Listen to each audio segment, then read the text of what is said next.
سفیان بن سعید بن مسروق الثوری رحمہ اللہ ہیں. چلو آگے. عن ابن عقیل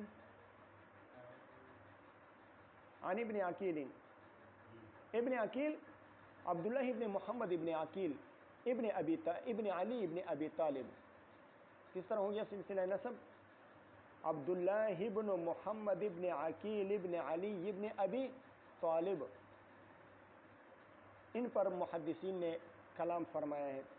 ان کی ماں کا نام زینب صغرا بنت علی، حضرت علی رضی اللہ تعالیٰ عنہ کی بیٹی تھی زینب، جن کو زینب صغرا کہا جاتا ہے. ایک زینب تو حضور صلی اللہ علیہ وسلم کی بیٹی تھی نا، حضرت علی رضی اللہ تعالیٰ عنہ کی سالی بنتی ہے، بیوی کی بہن سالی بنتی ہے نا، ان کی سالی تھی، اور وہ زینب کبریٰ تھی.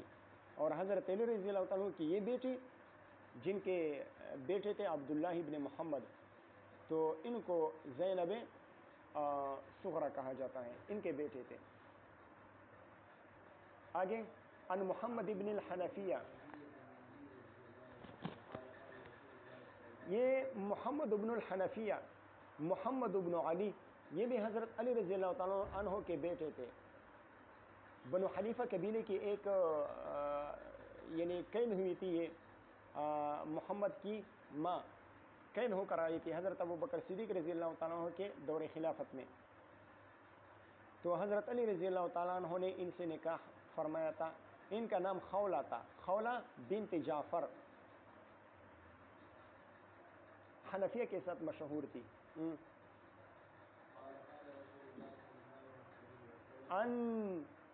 ان محمد ابن الحنفیہ ان علی رضی اللہ تعالیٰ عنہ، حضرت علی رضی اللہ تعالیٰ عنہ سے کل مرویات 586 ہیں، 586 روایات ان سے مروی ہیں.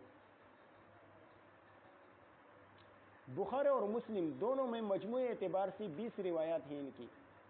بخاری اور مسلم مجموعی اعتبار سے 20 روایات ہیں دونوں میں، اور صرف بخاری شریف میں 9 روایات ہیں، اور صرف مسلم شریف میں، یعنی بخاری شریف میں ہو مسلم میں نہ ہو تو وہ 9 ہیں، اور مسلم شریف میں ہو بخاری شریف میں نہ ہو تو وہ 5 روایات ہیں.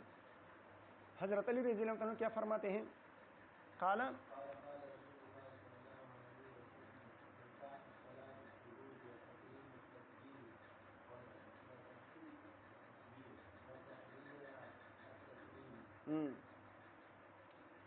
قال رسول اللہ صلی اللہ علیہ وسلم مفتاح الصلاۃ الطہور وتحریمها التکبیر وتحلیلها التسلیم. مفتاح الصلاۃ اختیارہ ہے. مفتاح الصلاۃ وہ طہارت ہے. جس طرح ایک مقفل کمرہ ہوتا ہے، تالا لگا ہوا کمرہ ہوتا ہے، اس میں آپ بغیر تالا کھولے داخل نہیں ہو سکتے، اسی طرح نماز کو مقفل کمرے کے ساتھ تشبیہ دی گئی ہے، اور اس کی چابی کس کو قرار دیا گیا ہے؟ طہارت کو قرار دیا گیا ہے. یہاں پر طہارت سے طہور سے مراد کسی مطہر کا استعمال کرنا ہے، کسی مطہر کا استعمال کرنا ہے. اب وہ مطہر عام ہے، چاہے ماء ہو چاہے تراب ہو، چاہے پانی ہو یا مٹی ہو. ٹھیک ہے. اس مفتاح الصلاۃ الطہور، اس سے احناف نے اس بات پر استدلال کیا ہے کہ چونکہ یہاں پر مفتاح الصلاۃ طہور کو قرار دیا گیا ہے، اور طہور سے مراد استعمال الماء ہے، اس لیے کہ اصل پانی ہے. طہور سے مراد اصل استعمال التراب بھی قرار دے سکتے ہیں، لیکن اصل چونکہ پانی ہے تو یہاں پر طہور سے مراد استعمال الماء ہے، پانی کو استعمال کرنا ہے. تراب مٹی وہ طہور بنتا ہے لیکن بدلن بنتا ہے، اصل جو ہے وہ پانی ہے. تراب بدلن طہور بنتا ہے. لہذا اگر کسی شخص نے وضو کر لیا اور نیت نہیں کی تھی، تب بھی مفتاح ہونے کا درجہ اس وضو کو حاصل ہو جائے گا. یہ وضو مفتاح الصلاۃ کا سبب بن جائے گا بغیر نیت کے. دیگر ائمہ ثلاثہ وہ وضو کے لیے نیت کو ضروری قرار دیتے ہیں، یہ مسئلہ آگے بھی آ جائے گا. لیکن احناف کہتے ہیں کہ وضو کی 2 حیثیتیں ہیں، وضو کی 2 حیثیتیں ہیں. ایک حیثیت اس کا مفتاح الصلاۃ ہونا ہے، اور دوسرا حصہ اس کا یعنی اس پر ترتب ثواب کا ہے کہ اس پر ثواب مرتب ہو جائے۔ مفتاح الصلاۃ ہونے کی حیثیت کو اگر دیکھ لیا جائے تو جب طہور کا استعمال کیا گیا بفتح الطاء، طہور کا استعمال کیا جائے گا تو طہارت حاصل ہو جائے گی، اور یہ وضو مفتاح الصلاۃ کا درجہ حاصل کر لے گا۔ دوسری حیثیت وضو کی دوسری حیثیت جو ہے وہ باعث اجر و ثواب بننا ہے اور موجب قربت الہیہ بننا ہے۔ تو جب آپ اپنے وضو کو باعث اجر و ثواب بنانا چاہتے ہیں اور باعث قربت الہیہ بنانا چاہتے ہیں تو اس کے لیے آپ کو نیت کرنی ضروری ہوگی۔ اگر نیت نہیں کی تھی تو اس نماز پر آپ کو اجر و ثواب نہ ملا، ہاں طہارت حاصل ہو گئی، مفتاح الصلاۃ کا سبب بن گیا، ٹھیک ہے۔ تو خلاصہ یہ ہو گیا کہ وضو میں جس وضو کے لیے نیت کی گئی ہو تو وہ مفتاح الصلاۃ کا سبب بھی بن گیا اور اس پر آپ کو ثواب بھی مل گیا، ٹھیک ہے، جب نیت کر لی۔ لیکن اگر نیت نہ کی ہو، بغیر نیت کے آپ نے وضو بنا لیا ہو تو مفتاح الصلاۃ کا سبب تو بن گیا لیکن اس پر ترتب ثواب نہ ہوا، اس پر آپ کو ثواب نہیں ملا، ٹھیک ہے۔ مفتاح الصلاۃ الطہور وتحریمها التکبیر۔ تحریم التکبیر کا کیا مطلب؟ اس کا مطلب یہ ہے کہ نماز کی حرمت میں داخل کرنے والی چیز وہ تکبیر ہے، یعنی وہ تمام اعمال اور افعال اور اقوال جو خارج صلاۃ آپ کے لیے جائز تھے، جب آپ نے تکبیر کہہ دی تو وہ تمام اقوال و افعال و اعمال آپ کے لیے حرام ہو گئے۔ جو خارج صلاۃ آپ کے لیے حلال تھے وہ سارے کے سارے کیا ہو گئے؟ وہ حرام ہو گئے۔ اب اس تکبیر کا مصداق کیا ہے؟ تکبیر کا مصداق کیا ہے؟ یعنی انسان پر خارج صلاۃ جو چیزیں حلال تھی، نماز میں وہ چیزیں حرام ہو جاتی ہیں لیکن کس لفظ کے ادائیگی کے ساتھ حرام ہوتی ہیں؟ تو اس میں فقہا کا اختلاف ہے۔ امام صاحب اور امام محمد رحمہم اللہ وہ فرماتے ہیں کہ ہر وہ لفظ جو مشعر بتعظیم اللہ ہو وہ تکبیر کا مصداق ہے، وہ تکبیر کا قائم مقام بن سکتا ہے۔ اللہ اکبر بھی جو عام معروف اور متداول لفظ ہے، اللہ اکبر، وہ بھی اللہ اعظم، الحمدللہ، سبحان اللہ، لا الہ الا اللہ، تمام الفاظ کے ساتھ تکبیر کا حصول ہو سکتا ہے، ٹھیک ہے۔ امام ابو یوسف رحمہ اللہ فرماتے ہیں کہ 4 الفاظ یہ تکبیر کے مصداق ہیں، اللہ اکبر، اللہ الاکبر الف لام کے ساتھ، اللہ کبیر اور اللہ الکبیر، یہ 4 الفاظ اس کے ساتھ آپ نماز میں داخل ہو سکتے ہیں، ان کے علاوہ الفاظ کے ساتھ آپ نماز میں داخل نہیں ہو سکتے۔ یہ کس کا مذہب تھا؟ امام علی، امام ابو یوسف رحمہ اللہ۔ امام شافعی رحمہ اللہ فرماتے ہیں کہ اللہ اکبر اور اللہ الاکبر یہ 2 الفاظ تکبیر کے مصداق ہیں، باقی الفاظ کے ساتھ تکبیر یعنی تحریم حاصل نہیں ہو سکتی۔ ان کی دلیل کیا ہے؟ ان کی دلیل یہ ہے کہ اللہ اکبر یعنی امام ابو یوسف اور امام شافعی رحمہم اللہ دونوں کے دلائل ایک جیسے ہیں کہ اللہ اکبر اور اللہ کبیر دونوں کا ایک معنی ہے، دونوں کا ایک معنی ہے۔ اسی طرح امام شافعی رحمہ اللہ فرماتے ہیں کہ اللہ اکبر اور اللہ الاکبر الف لام کے ساتھ اس میں کوئی فرق نہیں آتا، چاہے الف لام ہو یا الف لام نہ ہو، اس سے کوئی فرق نہیں آتا۔ دونوں حضرات، دونوں بزرگ یہ فرماتے ہیں۔ امام مالک اور امام احمد رحمہم اللہ وہ فرماتے ہیں کہ اللہ اکبر ہی سے تحریم حاصل ہو سکتا ہے، یعنی تکبیر کا مصداق صرف اور صرف اللہ اکبر ہے جو عام مشہور اور متداول ہے۔ ان کی دلیل کیا ہے؟ ان کی دلیل یہ ہے کہ حضور صلی اللہ علیہ وسلم سے اللہ اکبر کے علاوہ کوئی اور کلمہ تحریمہ کے بارے میں منقول نہیں ہے، صرف اللہ اکبر منقول ہے۔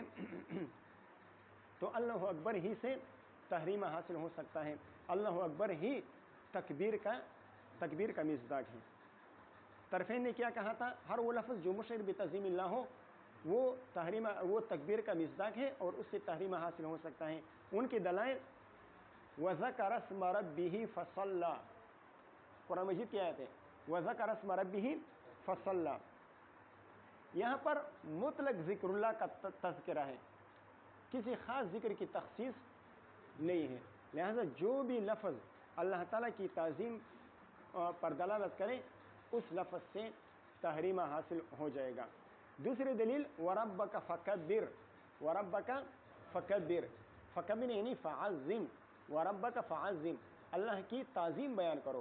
تو جس لفظ سے اللہ کی تعظیم بیان ہو سکتی ہو ان تمام الفاظ سے نماز کو شروع کیا جا سکتا ہے۔ تیسری دلیل حضرت ابو العالیہ رفیع بن مہران رحمہ اللہ سے پوچھا گیا کہ انبیاء کرام کن الفاظ کے ساتھ نماز شروع فرمایا کرتے تھے؟ تو حضرت ابو العالیہ رحمہ اللہ نے جواب دیا بالتحمید والتسبیح والتہلیل، الحمدللہ کے ساتھ، سبحان اللہ کے ساتھ اور لا الہ الا اللہ کے ساتھ انبیاء سابقین وہ نماز کو شروع فرمایا کرتے تھے۔ ٹھیک ہے، ہو گئی بات۔ تیسرا جز اس حدیث کا وَتَحْلِيلُهَا التَّسْلِيم،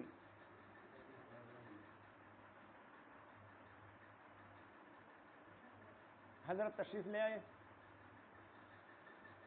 چلو ٹھیک ہے، تیسری جز پر پھر انشاءاللہ کل بات کر لیں گے۔